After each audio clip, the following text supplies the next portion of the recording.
Oh my God. He was even pre-briefed on the questions he was going to be asked. This is what happens when you just let him speak freely.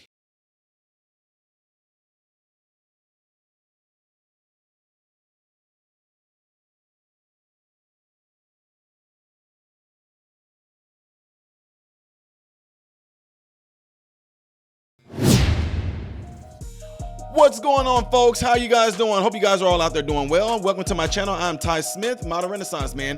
Do me a favor and make sure you follow me on all the platforms you see listed up here and down here. And if you like the content that I put out and you want it consistently recommended to you, clicking this right here will allow that to happen. Things that you like, YouTube will keep on pushing it towards you. So yeah, just letting y'all know that, all right? Also, double check to make sure that you still are subscribed to the channel, because YouTube is unsubscribing people from the channel. Don't believe me? Check your subscription to me and see. Are your notifications turned on? Yeah, they may not be. At least that's what YouTube telling me. Anyway, ladies and gentlemen, oh man, Joe Biden did a rare interview. Yes, you heard me, rare interview where he sat down. And in this particular case, he was able to sit down. We already know the questions that are going to be asked. In his case, they are going to be asked. Gosh, just, y'all, come on. Can we stop with the shenanigans? Oh my God. So he sat down and had questions asked to him. And it was bad. A lot of lying going on. Just, I don't even know. I guess if all politicians lie, I guess they all should be used to it. But in this case, this is just disastrous. Check this out. So Joe Biden sat down for a rare interview, and he talked about this, yanking the support from Israel, downplaying the polls, saying that the polls are wrong, and overplaying the economy, saying he's already turned the economy around. Listen. Why should people here believe that you will succeed at creating jobs where Trump failed? He's never succeeded in creating jobs, and I've never failed. Since you took office, economic growth last week far short of expectations. Consumer confidence, maybe no surprise, is near a 2-year low. With less than 6 months to go to Election Day, are you worried that you're running out of time to turn that around? We've already turned it around. Look, you look at the Michigan survey. For 65% of the American people think they're in good shape economically. They think the nation's not in good shape, but they're personally in good shape. The polling data has been wrong all along. We have the strongest economy in the world. Let me say it again, in the world. Although GDP last week was far short of expectations. Oh, it wasn't. Look, GDP is still growing. Look at the response of the markets. Overwhelmingly positive. No president's had the run we've had in terms of creating jobs and bringing down inflation. It was 9% when I came to office. 9%. What about, but there's real pain. Grocery prices are up 30%, more than 30%. Since the beginning of the pandemic, and people are spending more on food and groceries than they have at any time really in the past 30 years. That's a real day-to-day pain that people feel. It really is, and it's real. But the fact is that if you take a look at what the people have, they have the money to spend. Okay, so let's do a little fact-checking on the president for CNN. He just said that inflation was 9% when he took office. Wrong, Mr. President. As you can see from this graph right here, when he took office in January of 21, it was 1.4%. But then that wasn't even close. Not even close. The president was having a flashback to June 2022. 18 months later, when it hit 9%, because the Fed was flooding the market with all that money, and you could get interest rates at pretty much zero. Right now, the inflation rate is at 3.5%, which is still too high. The Fed wants it below 2%, and then they will do something about interest rates. We all want them to do something, but it's still too high because of these policies. Right, and you can't say, well, it's just unfortunate. No, it is unfortunate. You're fortunate that all these jobs were coming back because our country was going back to work. We got a vaccine, 1 million shots in arms, and they were on the right path.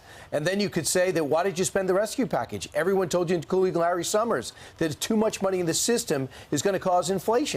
And then you pass the infrastructure bill. You got to feel some Republican votes. But this is so much spending, it shocked the system. Right. Among the people that can't believe he keeps saying this is David Axelrod.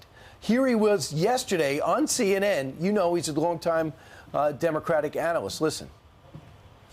So I don't understand all these months later. You know, I thought they spent $25 million mistakenly last fall touting Bidenomics and making the same argument that the president's making here. It is absolutely true. The world was plunged into an economic crisis, and America was plunged into an economic crisis by the pandemic, and we've come back faster than almost any other country. And he's right about that, but that's not the way people are experiencing the economy. They're experiencing it through the lens of the cost of living. And he is a man who's built his career on empathy. Why not lead with the empathy? And I think he's making a terrible mistake. And in that soundbite, we just heard the president talking to Aaron Burnett. He said, you know, according to the Michigan survey, 65% of people think that their finances are in good shape, but they think the nation is in bad shape. It's quite a disconnect. And the problem is, even though inflation currently is at 3.5%, and the number has been going down, but now it's stubbornly stuck, nobody feels like things are cheaper. And Aaron Burnett brought up the fact that groceries are 30% higher than when Joe Biden took office. Yeah. And that every time you go to the grocery store, every time you fill up your car, every time you buy something, essentially you're paying for Joe Biden's policies. Mortgage rates have tripled. Crime has gone up. Rent has gone up. Inflation is up. Open borders. And then he tried to say in the interview, Biden did, that Trump has never succeeded in creating jobs. First of all, the Trump organization, that's thousands of jobs, I would imagine. He has a lot of buildings here in New York. Not to mention all the jobs he created when he was in office. Right. So the best thing is the over-the-shoulder shot of Aaron Burnett to Joe Biden's face, because he's not used to these interviews, period, and tough interviews, where Trump would sit there and just take one contentious question after another. He's not used to any of that. His face just drops. He gets angry. That's what his people are afraid of. The other thing is, you put him on the stump, at least one story that is not true came out. Yesterday, he falsely claimed his Catholic school teacher was drafted by the Green Bay Packers. Would it be because you're in Wisconsin? Probably, just like you got raised basically in a Puerto Rican church and a black church at the same time, and you were arrested protesting for Nelson Mandela, and that you were on a black family's porch and you got arrested back then. None of this stuff happened. Your uncle was eaten by cannibals, and I used to drive an 18-wheeler. Right. So just ring it up. Hey, I'm in front of a Green Bay, I'm in front of a Wisconsin audience. Let me make up a story about the Packers. You know, and that's why it's so delightful when the Biden people say, you know, we love to let Joe go out there and let Joe be Joe. When Joe is Joe, that's the way it goes.